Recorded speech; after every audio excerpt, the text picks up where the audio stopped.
Thank you, my studio audience, and welcome to the 20th episode of TrendChat. I'm your host, Brian Bledsoe. I really appreciate y'all listening in. And if you want to connect with us on social media, whether it's Facebook, Instagram, Twitter, it's all the same name, TrendChat 24/7. And we're coming to you from South Carolina. I actually don't know what city I'm actually in, but I'm about maybe 20 miles north of Columbia, South Carolina. And I really appreciate y'all listening in, and I'm just thinking back as far as 20 episodes. I didn't even imagine doing one episode, and here I am at 20. And right now we're over 500 plays on Spreaker, which is every time I mention these numbers, for me, it's definitely something I never thought about a year ago, having even one play, let alone 500. So I really appreciate every one of those plays and everyone that has been listening so far. And because of this 20th episode, we have a guest. We'll be talking with the founder and the executive director of the Young Latino Leadership Caucus, Britney Lopez. And we will be talking with her in a few minutes. But definitely want to touch on I would probably say the number one trend right now, given that it happened today. That is Afghanistan. And the United States dropped what has been called the mother of all bombs, a 21,000-pound bomb, the largest non-nuclear bomb on Afghanistan, on a tunnel complex that they had there as far as their strategic tunnels that they've used. And so, hey, what I can say is that this is one of those promises that was made during the campaign that President Trump has fulfilled just in one sense, and just this one case where he said, and he said, I'm going to bomb the bleep poop, I guess you could say, out of ISIS. And in this sense, it's pretty much doing it if you're dropping, as they say, the mother of all bombs on them, and don't know what else is going to occur after this. But that happened today, and I'm guessing that's going to be the main topic as far as what is the fallout of that and what's going to happen, how ISIS is going to respond and whatnot. So that's about all I have on that. That's about all I'm going to get into. And as far as any other trends, I was just thinking about as far as lawsuits, and as far as, I guess, lawsuits that are trending right now. One would be the lawsuit Tomi Lahren has against Glenn Beck and TheBlaze. And also there's another lawsuit that I'm pretty sure people have heard about, because the topic of United Airlines is not going away. I talked about it on Tuesday, and Wednesday the memes just kept flowing. The jokes are just non-ending when we come to United Airlines. It's like I'm seeing a new one every time I'm going down my feed, just seeing more memes, more jokes. It's the gift that keeps on giving, United Airlines right now. And so, speaking of that, there is a lawsuit because the passenger that was dragged out, Dr. Dow, I don't know if I'm saying his name right, but he is suing American Airlines, which should not be shocking. Regardless of how you see whether you're on United Airlines side or the doctor's side, you knew a lawsuit was coming. So, and it's funny thinking about both of those lawsuits, whether we're talking about Tomi Lahren or Dr. Dow. Actually, I don't think neither lawsuit is gonna stick, really. I mean, I'm not a lawyer, obviously. I mean, I can maybe talk to some lawyers about it, but as far as except for like Tomi Lahren's her lawsuit saying she was wrongfully terminated, but if you listen to the interview on Nightline yesterday, she's still getting paid. So that's kind of hard to say you're being fired and while you're still being paid. And then she had another issue about her Facebook page not being able to use her Facebook page. Now, I don't know how many people. I don't know everything as far as how it went as far as her Facebook page goes, but I know that was a point she made in her interview and also in the lawsuit. But I remember before she was on TheBlaze, she didn't have a Facebook page. So I know someone, I think Dan Abrams talked about in that interview, was that if it's her personal page, then she has every right to have control of it. But if it's TheBlaze that created a page, then it's their page. Because like I remember before Tomi Lahren came on to TheBlaze, she was on One America News, basically doing the same thing that she was doing on TheBlaze. And at that time, I remember she only had Twitter and I think Instagram, but I know she didn't have Facebook. But then once she joined TheBlaze, all of a sudden she had a Facebook page. Now, I don't know if she created a page for when she joined TheBlaze, or did TheBlaze created that page. So that's really the issue. And I mean, I guess it's kind of a minor issue. I guess not to her, because her Facebook page has like 4.5 million followers. So I'm guessing she really would like to have control of that, given that it is her name on it. But then it becomes a legal issue. Just like I said, it depends if she created a page or they created a page or whatnot. But either way, I also think the whole lawsuit in general, I don't see how I mean, in the court of public opinion, I think she'll win, but in the actual court, I don't see her winning this out. And maybe, who knows, maybe she already knows that, but still have to show something, at least as far as I at least tried or something like that. I don't know. And also with the good doctor, well, I don't know. I guess the media got a lot of dirt on the doctor. I don't know if he was so good, if he's trading prescriptions for sex and whatnot. So maybe he's not such a great doctor.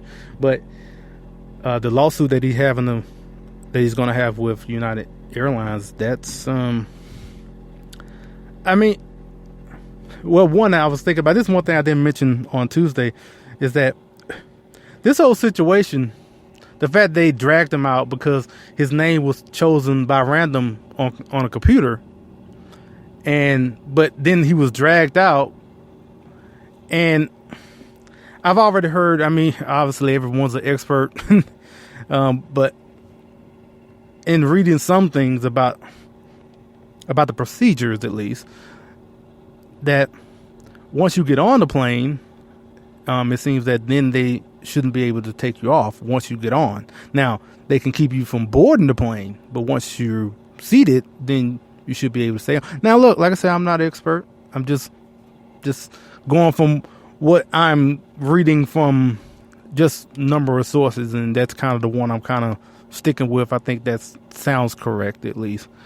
But nevertheless, there was another procedure that it seemed like United got cheap to where, okay, so they're offering people more than what they paid for to get off and for these employees, United employees to board, to do whatever.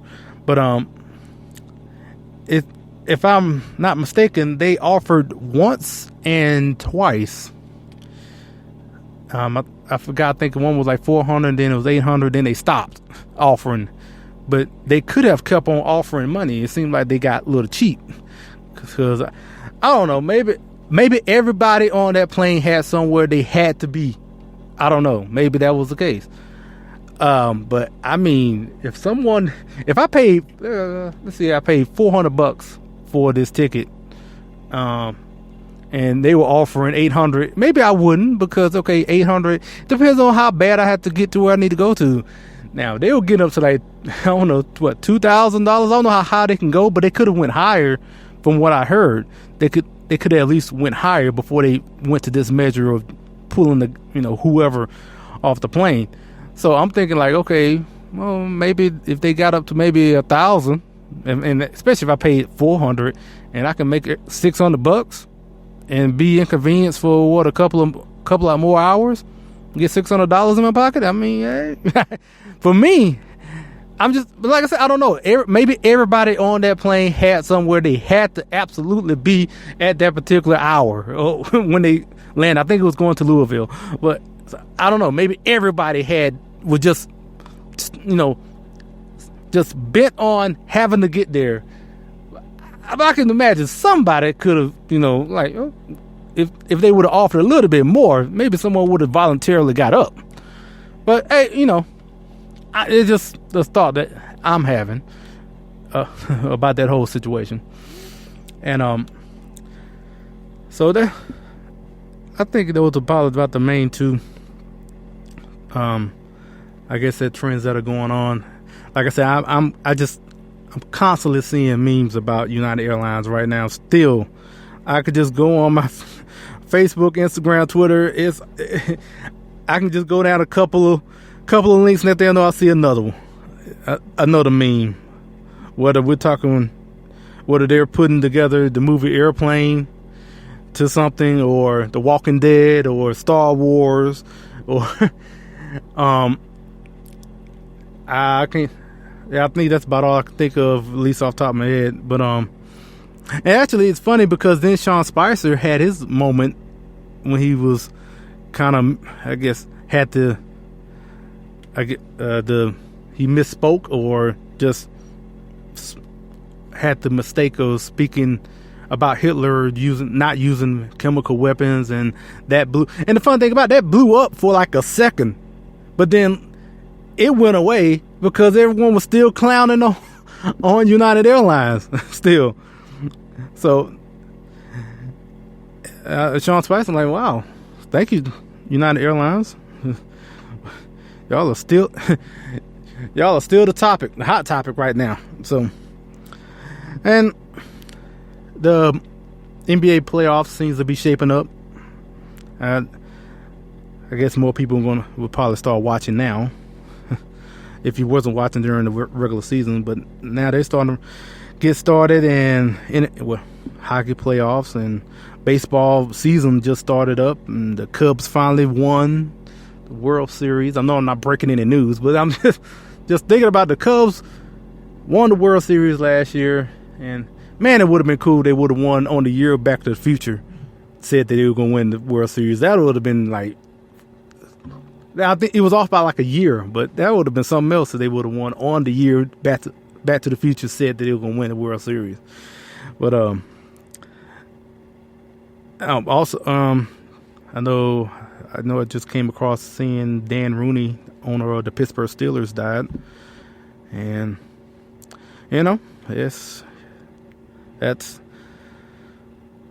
that's all. As the days go, we're just gonna continue to see, someone, famous or not, is passing away, and there's always a constant reminder that life is fleeting. Whether we're talking about Dan Rooney, I mean, when Dan Rooney was up in age, but that still doesn't matter. You have plenty of people who die each and every day, and I constantly think about abortion, where you have thousands of babies not even get a chance to take their first breath. So it's definitely whenever just thinking about just death in general, and just realizing you have someone like Mr. Rooney who was able to live a full life, or just a life in general, and think about the thousands of babies who don't even have that chance, and that's always a hard thing to think about. At least that's what comes to my mind a lot of times when we talk about death. And but don't want to get too depressing on you, but that is always something in the front of my mind when we're talking about topics like that. So, and like I said, this is the 20th episode, and I am so grateful for Spreaker for having this platform. And as I mentioned on Tuesday, we are featured on the Narrative Times website. Definitely appreciate everyone there to having us on the website, and we also will be featured on Politichic's website. If not this week, probably next week. And definitely appreciate Politichic's having us on their website. And also, I would encourage you to pick up the new Politichic's book, titled Politichic's: A Clarion Call to Political Activism, which is available on Amazon, and I think maybe on Barnes & Noble now or soon. But one of my articles is featured in that book, and it's an updated version of what is on the website. And the article is about my journey to become a delegate for the Republican National Convention in Cleveland last year. And you can read the original version and also other articles that I've written for Politichic's, and just go to politichicks.com/author/Brian Bledsoe. And one of the articles will be about, I forgot the actual title of it on the website, but it's about my journey to become a delegate, national delegate last year. And in the book, I added a little more, just basically because in the original version, it stopped at where I was at the state convention in Texas. And in the book, it just goes further out, after I've gotten to Cleveland and whatnot. Also, just added some people in that article in the book. So I definitely wanted to thank some people and acknowledge as many people as I could, because whether becoming a delegate or even just doing this podcast or being on Politichic's or the Narrative Times, all of this is not just me. It's a lot of people that have really helped me in doing any number of these opportunities that I'm able to take advantage of. And I'm definitely very grateful for everyone that has helped us so far. So in saying that, like I said earlier, we have a guest on this episode, and I definitely want to get to Miss Britney Lopez. And like I said in the earlier, that she is the founder and executive director of the Young Latino Leadership Caucus, and also she is a event planning intern at the Leadership Institute, which in the interview, which was recorded earlier, I mentioned this already, but I definitely admire young people like Britney Lopez. And I know in the interview we talked about Turning Point USA and organizations like Turning Point USA or Future Female Leaders or the Network of Empowered Women, or just a lot of these organizations that are out here that are engaging with millennials for conservative causes. Definitely am very, very proud to know of these organizations and to talk to people connected with these organizations. And here is my interview with Miss Britney. Hello, this is TrendChat. I'm your host, Brian Bledsoe. And we are pleased to have the founder and executive director of the Young Latino Leadership Caucus, and also an event planning intern at the Leadership Institute, Miss Britney Lopez. How are you doing? Good, good. Thank you for having me. Yeah, and you also have another project that I want to get into later on, but first let's kind of, I guess first tell us about the Young Latino Leadership Caucus. Like, what's it all Sure. about? The Young Latino Leadership Caucus, we formed in 2015. Turning Point USA hosted their first annual Young Latino Leadership Summit in Chicago, and it just brought a bunch of conservative Latinos together, and we kind of formed a fellowship and a network. We decided that we wanted to take this further, and outside of just the normal conservative movement, we wanted to make it a movement for Latinos because we are, I guess, a minority within a minority. You know, not only we are conservatives, we are Latino. So we wanted to build a fellowship and make this a nationwide thing to help other Latinos branch out into their political endeavors, which is kind of hard, not because of the opportunity, but because of the, I guess, confidence. There's not a lot of diversity in the conservative movement, so just to have that cultural relevance and support from other Latinos around the country, that is why we made this caucus. Well, I definitely understand about being a minority of a minority, because sometimes I think about Mm-hmm. as far as being Christian, and that's a minority in a minority in a minority of a minority. Yeah. So, so I definitely understand that. Now, so you're also with the Leadership Institute. Now, I'm pretty sure most people who are listening probably know. Maybe they don't. So I guess give a little bit about the Leadership Institute. Yeah, the Leadership Institute is a nonprofit organization that trains conservatives all over the country. We are based out of Arlington, and I am an intern for them in the events department. I took some time off school and some time off working to do some political navigating in Washington, D.C., and they gave me the great opportunity of hosting me as an intern here in Washington. So I'm getting a lot of experience from it. It's really great. Okay. Well, given the fact of both of your positions, well, let's get into a little bit of political topics. Now, right now we are at, I don't know what day we're at, but I know we're close to the end of President Trump's first 100 days. So, what's your thoughts of how he's doing so far? I know we have a couple more days left, but how you think he's doing so far now? I think he's doing excellent, far better than what I think America had planned. We definitely had high hopes and hopes that it would turn out this way, and I think he's surprising a lot of people with his political moves and his cabinet selection.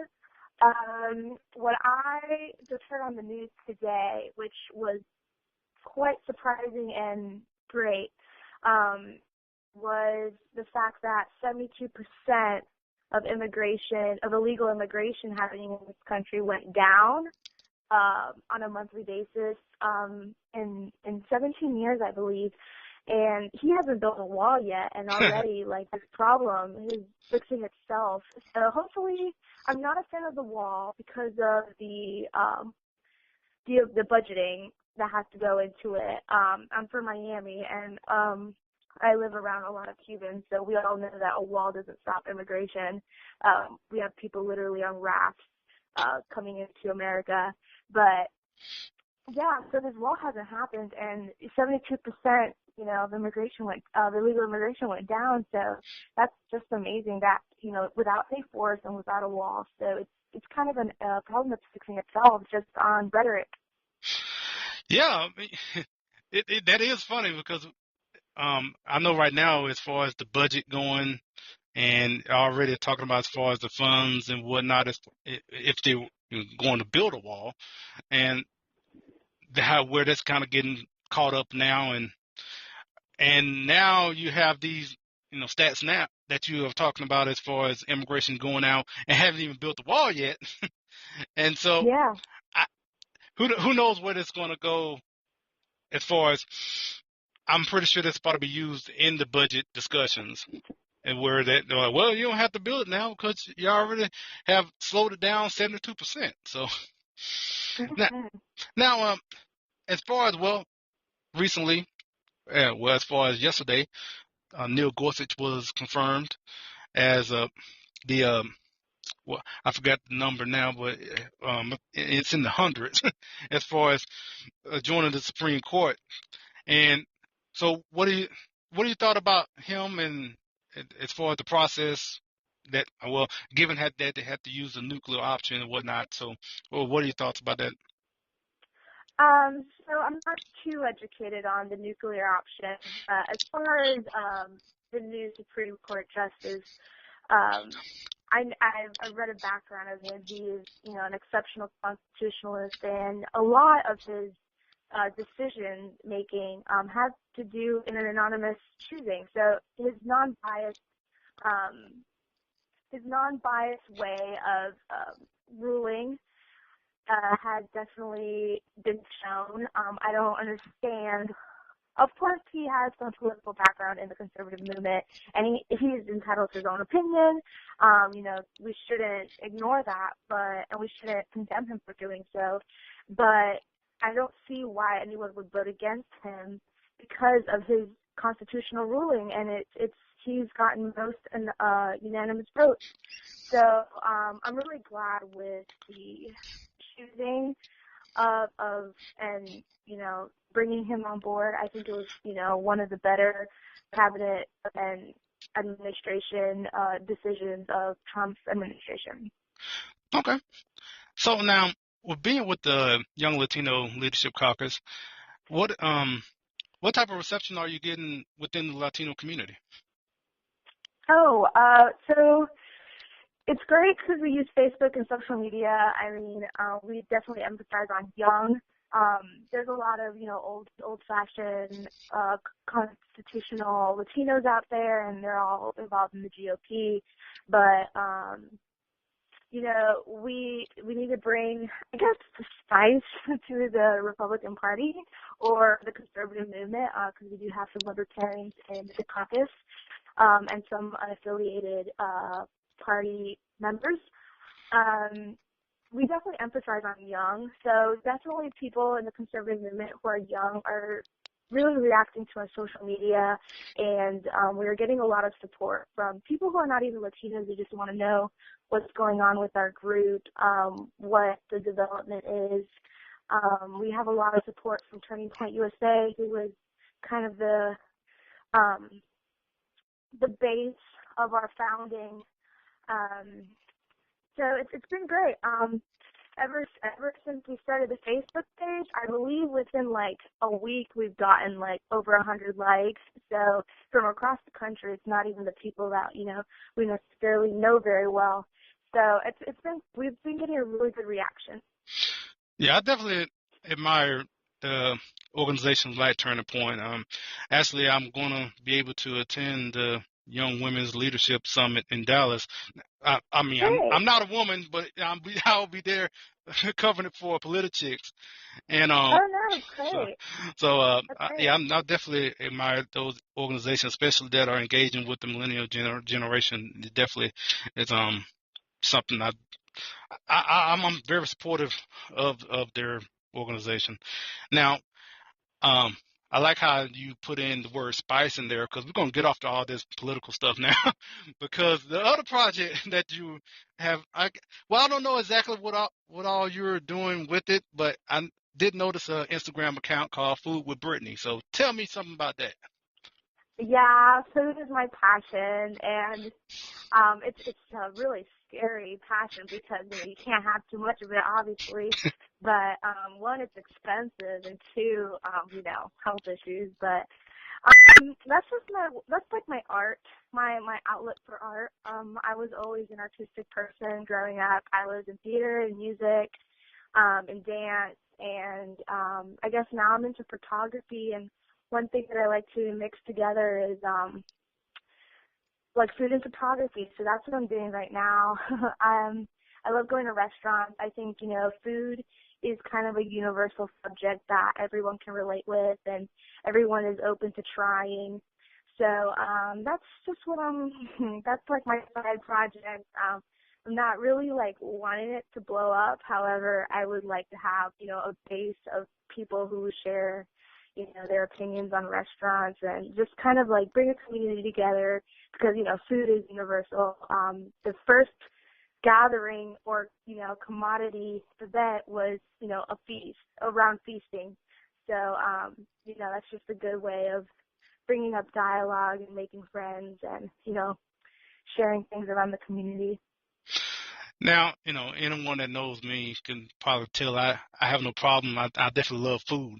So, but now I know from some of the posts that you have on there, some of the food I actually don't even know what I'm looking at. But when you post on like burger and fries, I'm like, oh, okay, I know what that is. But I mean, I'm down to try anything. Now, I mean, I'm not as adventurous when it comes to food in general. But so I mean, so you're basically kind of just combining, like you said, photography and food. But I mean, are you kind of like going, I guess, suggesting or I guess showcasing, but I guess food that people maybe not know as well, or just general stuff? Showcasing the diversity in restaurants. You don't have to always go to an American burger bar. There's such things like in Orlando we have Colombian burger bars, and everyone's like, "What's a Colombian burger?" And then I have to like post a picture, and people are like, "Oh my gosh!" And food blogging now is like a trend. We kind of see it on Instagram a lot. Okay, now, break that down because you asked the question. Now I'm asking the question. What is a Colombian burger bar? Yeah, a Colombian burger. It's not necessarily a bar, but Colombian burgers, they add fruit in them. They add pineapple in them. In Spanish, in the Latino community, we have this thing called mayo ketchup, which is where we mix mayonnaise and ketchup, and we usually eat it with fries. But now, like Goya, which is a Latino product, they've made it into a bottle, so you don't have to mix the both together. And you can just, like, out of convenience, just buy it. So we do mayo ketchup, like a burger without mustard with mayo ketchup, or pineapples, fruit. There's like guayaba ketchup, which is a fruit, like a sweet fruit, and they made it into a ketchup. So it's just it's a spin on a burger. Okay. I'm just. Well, okay, that's a lot of variety there, and yeah, I'm just. Oh yeah. Yeah, I'm just thinking about all these other places like your regular kind of American burgers, and just I mean they have a lot of variety too, but that's a whole nother variety. I mean, mayonnaise and ketchup. I mean, yeah. They usually eat it with fries, and then they're like, well, let's put it on the burger. We eat, some meats with pineapple. We glaze it with some kind of fruit jelly, or we took it and make it sweet, and they put it on the burger. So it's quite interesting. Now, are you are you going to venture out into like some weird like type of food, or like I'm trying to think of just kind of I'm thinking about I forgot the name of that show now, but what is it, Anthony Bourdain, where he like was tasting all these different crazy type of foods? Anthony Bourdain has a show called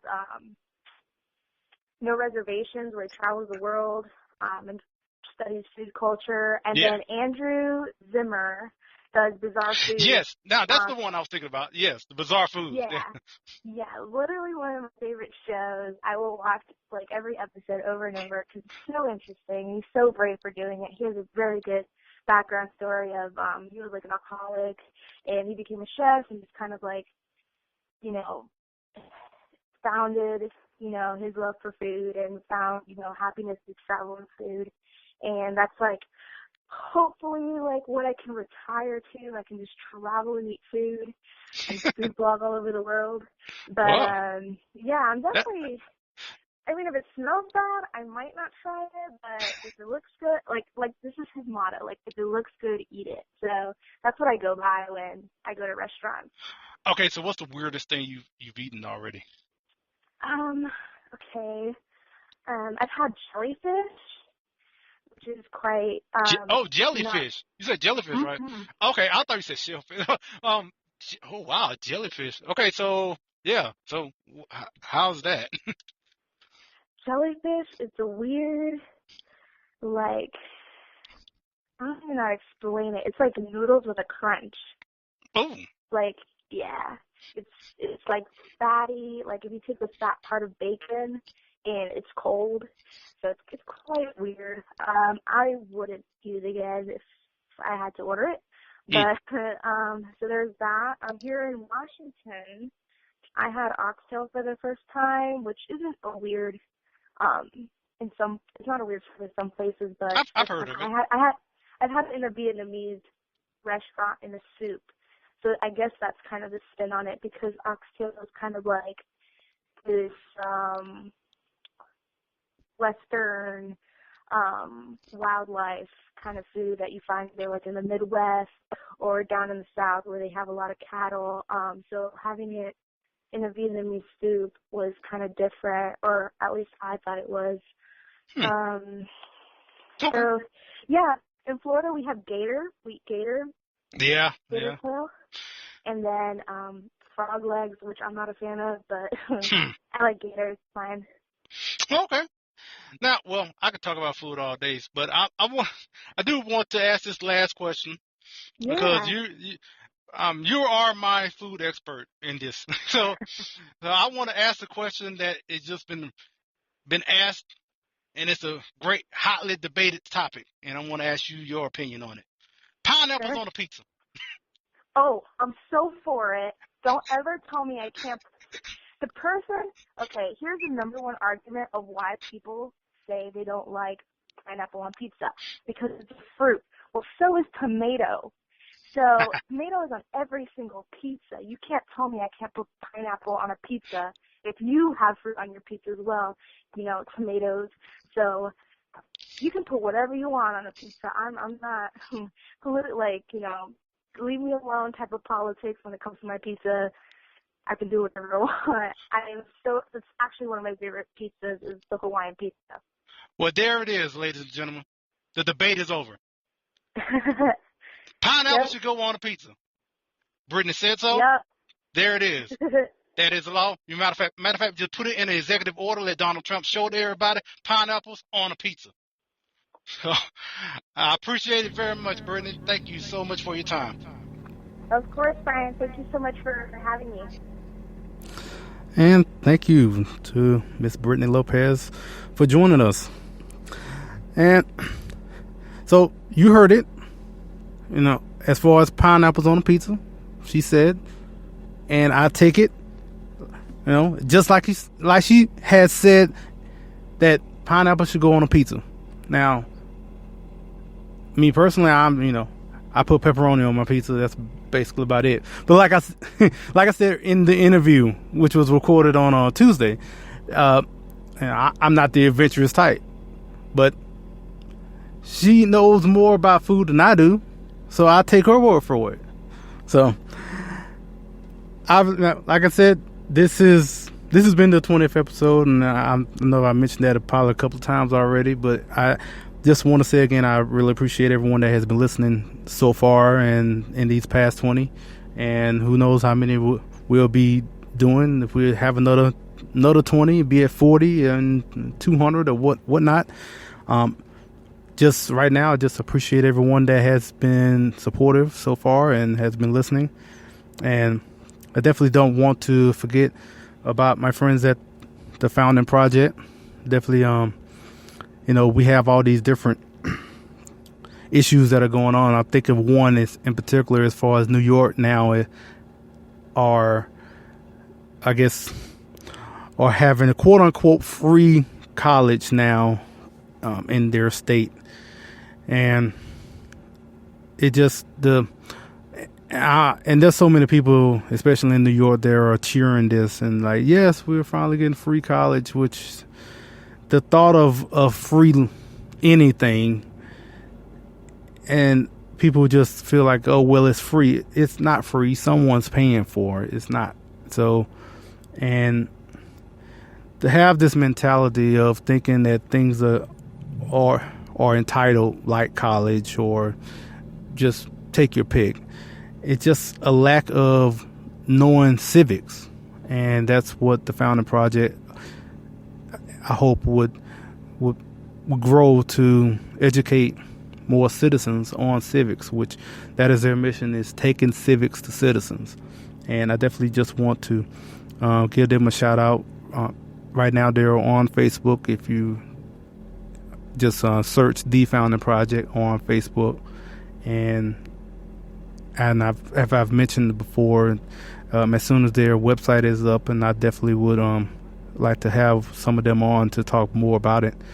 But I definitely just want to make sure that that they get a shout out here on TrendChat.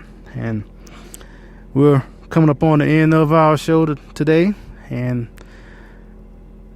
we'll get things set up, and like I said, maybe we'll be on Politichicks this weekend. If not this week, it'll be next week. And we are on our way. Right now we're in South Carolina and making our way back up to the north, up to New Jersey, then back down to Texas to take part in the Texas Tea Party rally in Austin on Monday. And definitely looking forward to being down there. And we'll be back on Tuesday, probably with some interviews from that rally and the events going on that day.